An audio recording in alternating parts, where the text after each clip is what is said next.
Hello, hello. Yes, a very warm welcome. We are back in 2026. Greetings to you and a warm welcome. I'm Paul Rotherham, and this is another episode of the Coaching Hour, brought to you in proud partnership with Coaches Network South Africa. It's been a while since last we spoke. We've had the Christmas holidays, the New Year. It's come and gone in a flash. Is everyone well? Mary, Mareka, hello. You good? Yes, we Yes, are looking forward to this year. Fantastic.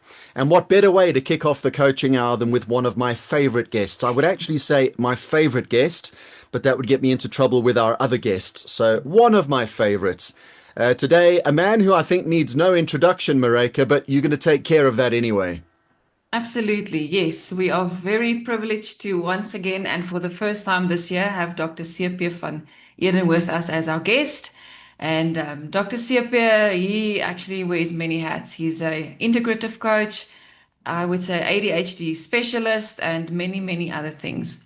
And this year we're going to talk about dispelling a few myths. And today we want to talk about the myth of separation. But before we get into that, welcome, Sepe. It's so nice to have you. thank you so much. It's lovely to be here as always. Perfect. So tell us, why did you choose the myth of separation? What was your experience in terms of um, the separation and how people see that?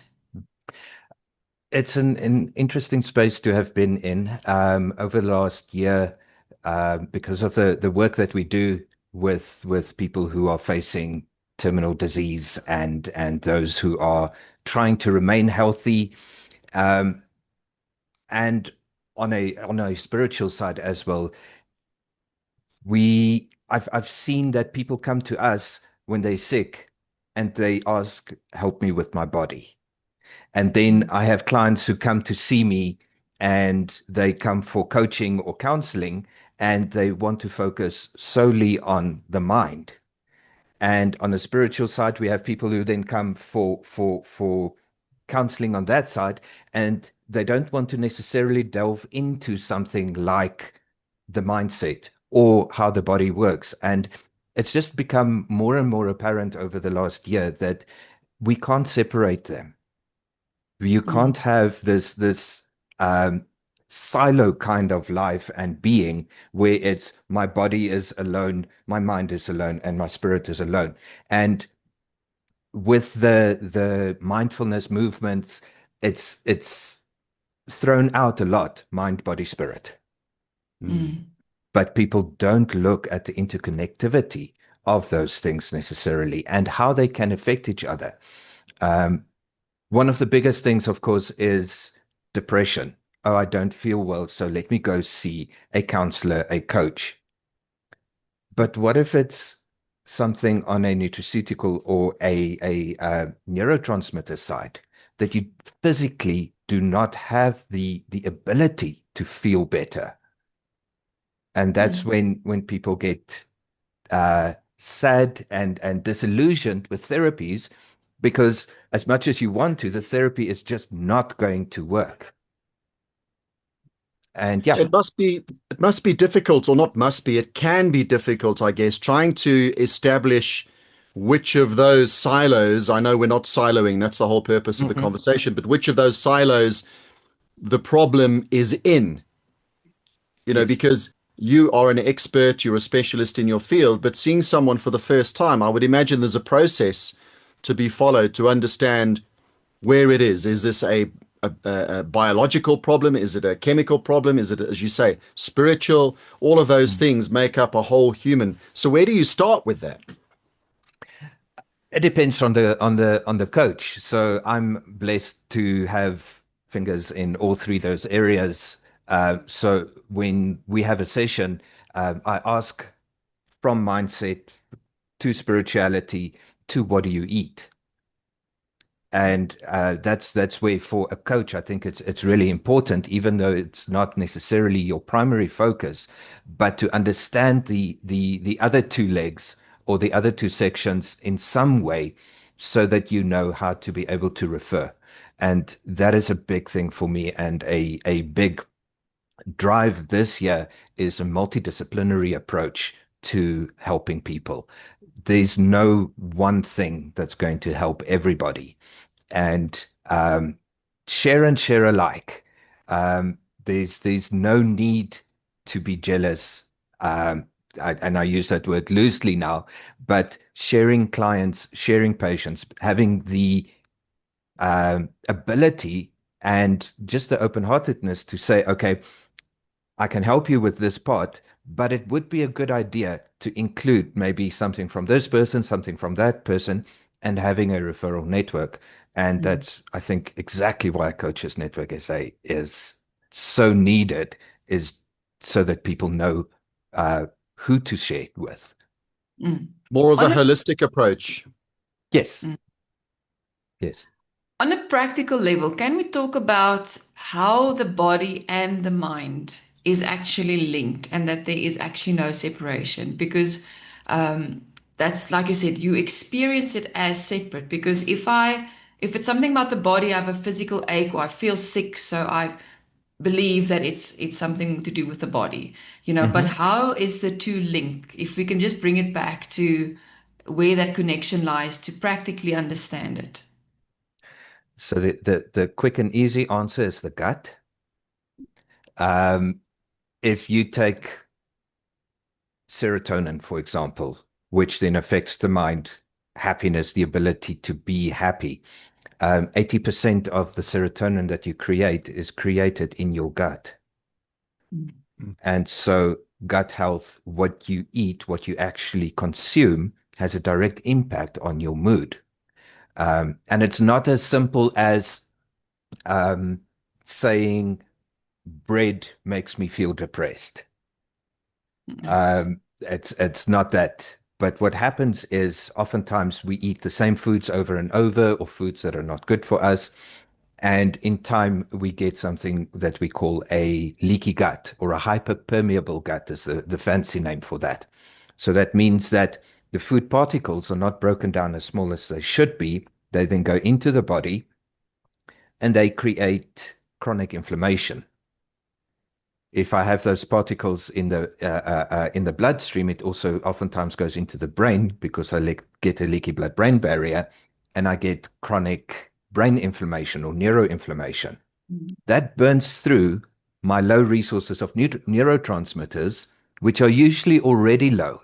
So then we're looking at things like dopamine, the ability to focus, the ability to remain calm, with things like GABA. So it is a physical link between the mind and the body. Mind spirit is slightly different, and body spirit, then you will look at the heart and the electrical impulses of the heart that it sends out.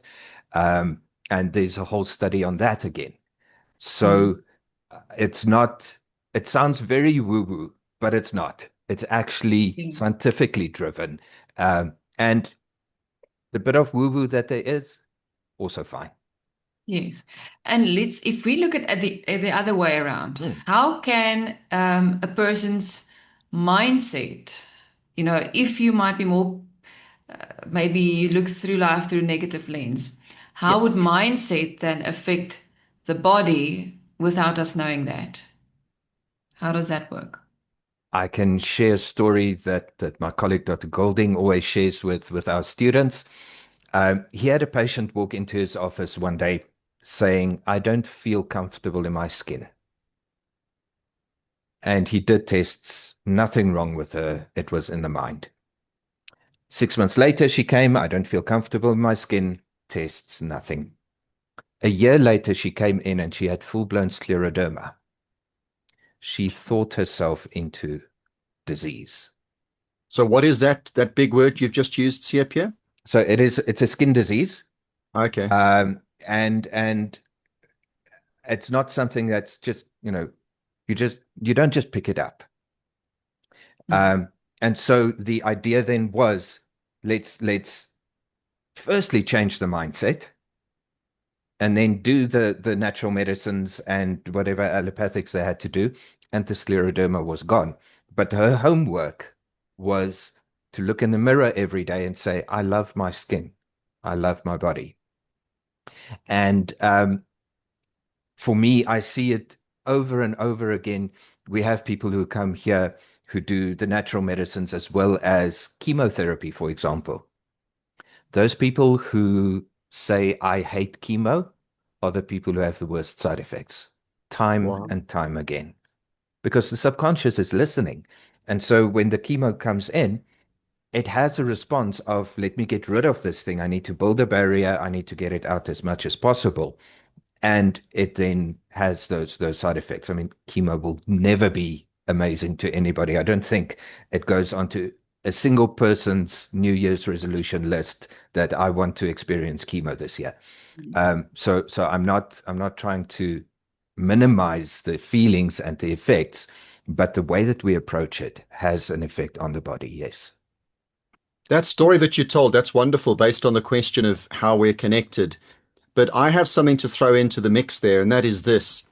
I didn't see this patient, so I can't comment professionally, but the logic in me says, what about the possibility that she was actually sick for that year, but it hadn't manifested physically? So she felt that there was something not quite right, as Mm-hmm. we do. And I think all of us, if we listen more to our bodies, we generally know ahead of time when something isn't right. And they Yes. use the expression follow your gut. And I think they use that for a very valid reason because of the mind body connection. But Mm-hmm. discounting that for a moment, was Mm-hmm. this purely a psychological case where the physical side of things were manifested by this Mm-hmm. person? Or is it possible that she did have that and she was trying to tell you, but it took a year for the symptoms to show? I mean, I don't know anything about the disease, so Yes. Yes. educate us on that. So yes and no.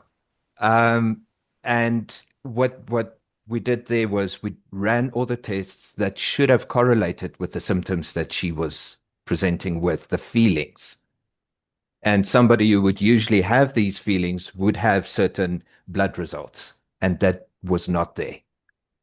Okay. That she So, preempted it, yes, definitely. And this is where we sit with a bit of the chicken or egg situation, unfortunately, is did she feel it coming or did she call it into being? From a Western medicine allopathics viewpoint, she called it into being because nothing was wrong. so would you call that psychosomatic? Yes, yes. Psychosomatic is a word that's also, I think, too simple to use in these contexts. That's how it presented, yes, but it doesn't bring into consideration this interplay between mind and body. So it was psychosomatic, but then it in the end did manifest as a physical disease. Is that what you call the blood barrier? No, The blood-brain brain barrier. barrier. So um, the blood-brain barrier is a barrier of cells that's only one cell thick, and it allows food particles or nutrients actually to come through into the blood-brain barrier.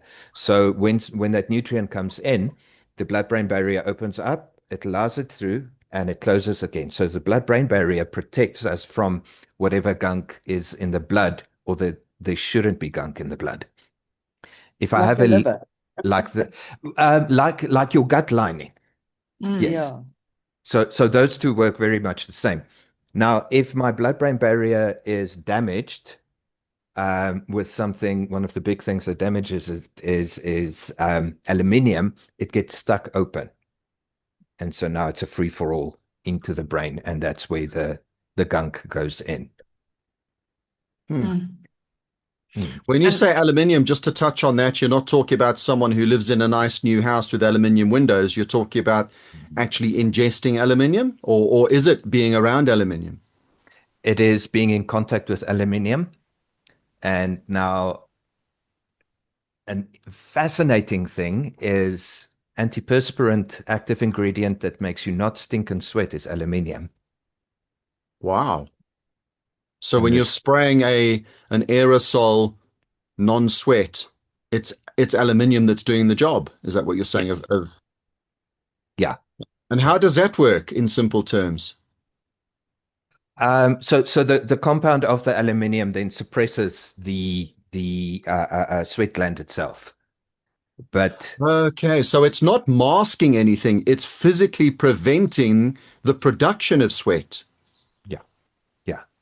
So you Wow. get the mask, the anti stink, um, and then you get the antiperspirant itself, which then blocks, which makes you sweat less. I mean, the only way I think that you can completely stop it is by going for a sympathectomy, where they cut off some of the nodules. Yeah, Mm. and that's an And interesting process. and we're into a conversation here that we'll probably talk about through the year in one way or another, and that is Mm, believing things to be important when quite frankly they're not. Because yes. yes, I don't want to comment for people who maybe have a major perspiration problem because I don't experience that. I never have, thankfully. But I see it in my running groups where there are people who literally within half a kilometer they're soaking wet. And I can imagine that must be difficult to live with. But on the flip Yes. side of that, having a little bit of odor about you, sad to say, is part of being human. We're Mm, living in an age now where you have to have the perfect eyebrows, the perfect hair, the perfect breasts, the perfect odor. And mhm. little do people realize that, yes, you can have those things, but they all come at a price. Yes. Yes. Super, And the isn't that, alternatives, sorry, sorry, the alternatives are expensive. So you Mm. get your beef tallow underarm mud that you put on, or and they're amazing, but they are costly. Mm. Mm. But fewer side effects. Yes. Yes. Okay. You've got to ask something, Mary? um, it was about the smell, I don't know if you can call it a smell, but Mhm. The the odor. sense of that odor, Uh-huh. yes, is that not natural? And does it not stimulate certain functions, essentially? Yes, it does. So I mean the odor itself is because of the bacteria and whatever the body has been excreting. If somebody is eating or ingesting something called DMSO here at the practice, you can smell them sweat out the sulfur. Sure. Mm. Um, and so yes, it is a detoxification process. Um, and that's where just shutting it down is not always a good idea. That being said, if you suffer from hyperhidrosis, where you oversweat, it does become such a problem in your life that you need to make a big change. So I had the sweat gland operation. So from nipples upwards, I don't sweat. Wow. Um, because at some stage I had to carry a cloth with me, and before I would greet somebody, I had to wipe my hand because it was constant perspiration. The thing then is that the perspiration moves from wherever it's blocked into the lower body. So it's not that you sweat less, you just sweat in other areas. So legs, but it's worth the price. Yes. Wow. Mm. So is that a physical surgery? It's a procedure. And I Mhm. know this is not the sweat show, but while these things come up, it is interesting to at least talk about them. So they physically Yes. operate. They deflate your lungs, and then they cut a nodule, yeah, by the spine, and then do the other side. Yeah, it's major surgery. Mm. Wow. Yeah, yeah. But Sure. like I Interesting. said, for some people, it's worth it. Yes. Yes. Yeah. Yeah. Mm, mm. Now, going back to our separation or not being Yes. separate, if we say that, our gut and what we eat can affect our Mhm, mood, what mm, are the foods or, that we can actually consume and focus on mhm. that can improve my mood at least, so that I'm more aware, like you said, it's not just eating bread, then I feel depressed. Um, Yeah. what small changes can we actually implement this year that is easy to maintain? So with schools just starting, it's maybe a good idea to start some projects at home. And one of the big projects for me would be fermentation of food. Okay. As a herbalist, pills are my second line of medicine. My first line of medicine is food. And so fermented food means that you are feeding your gut the right probiotics, which is the food that we need for the gut bacteria. You have more gut bacteria basically than human cells. And so we are very much less human than we think we are. And we need to feed them. We need to feed them because they have a direct impact on our mood.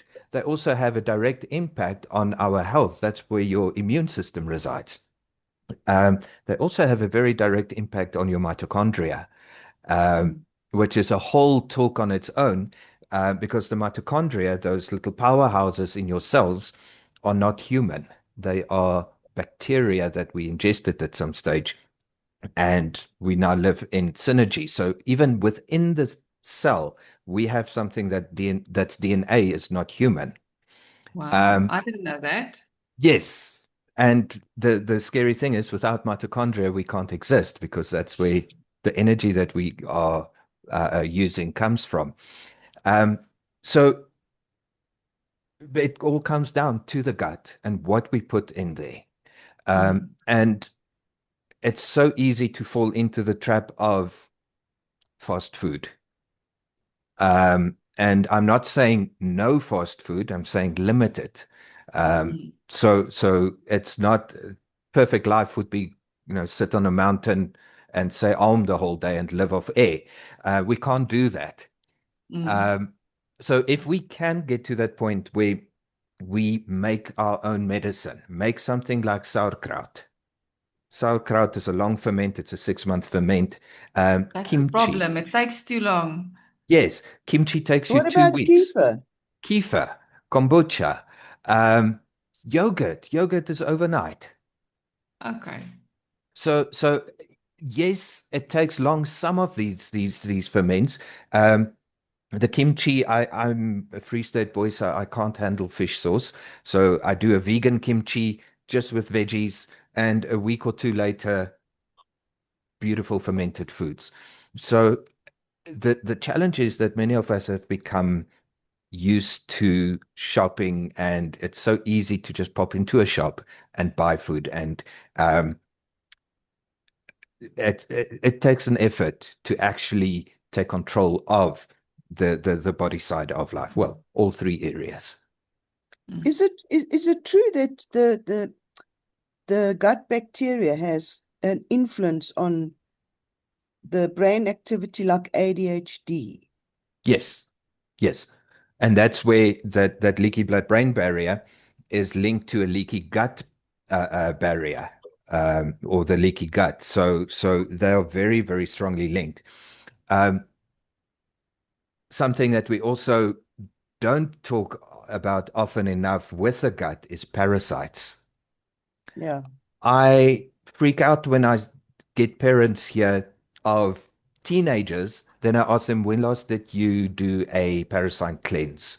Or when last did you deworm?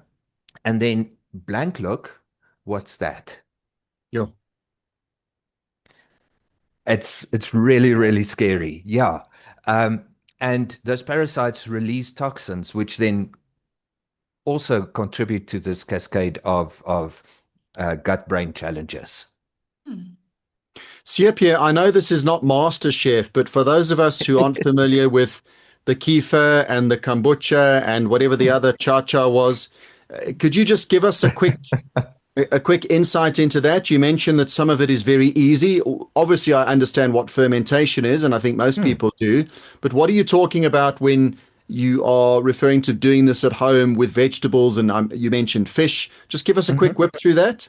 Okay, so maybe we should share some recipes on the group on Facebook. I'll share the recipes that I use.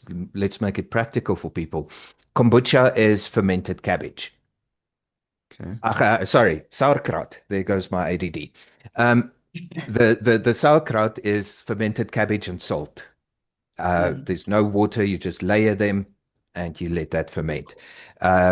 The kefir is fermented milk or sugar water, where you have a starter and then the bacteria eats the sugar or the milk to produce more, and you drink that. You can get a plant that Yeah, grows. yeah, I've yeah. got one. Yeah, it's an amazing thing. It becomes almost a friend that you have to feed, and yeah. And then the kombucha is fermented tea with sugar, and you can make either the green tea or the normal tea, sometimes rooibos, but you do need a bit of caffeine to feed that plant.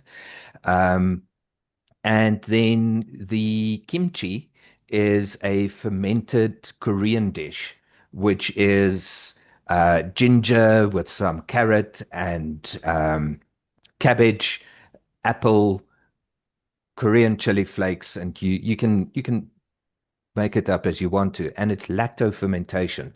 So that means that basically you only put salt in, and in that brine, it ferments itself. So you don't have to add anything to kickstart.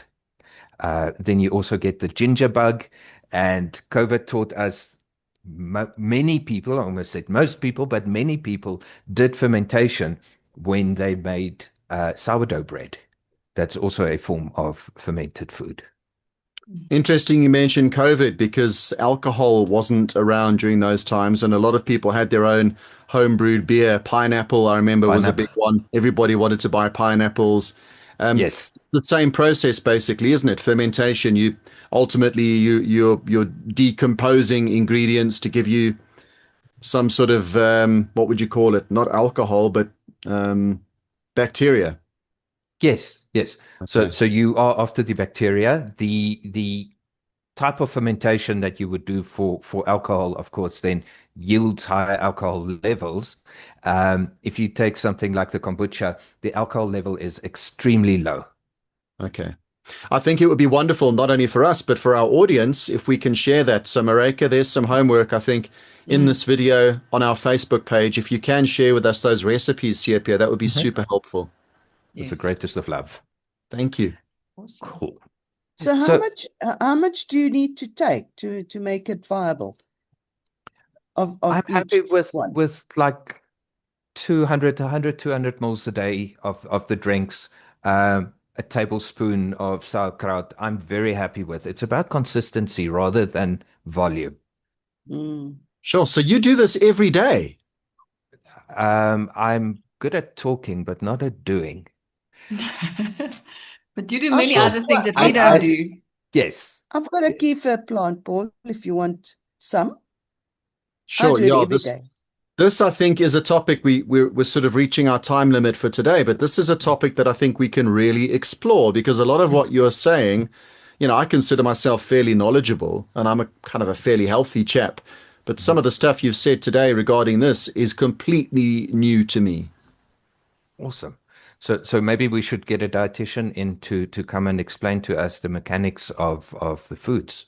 That would be Yeah. good. Yeah. Great idea. You see, Cool. this is why we have you on the coaching hour, CPS. So thank you very, very much for your insights. Absolute pleasure. Your insights into our insides.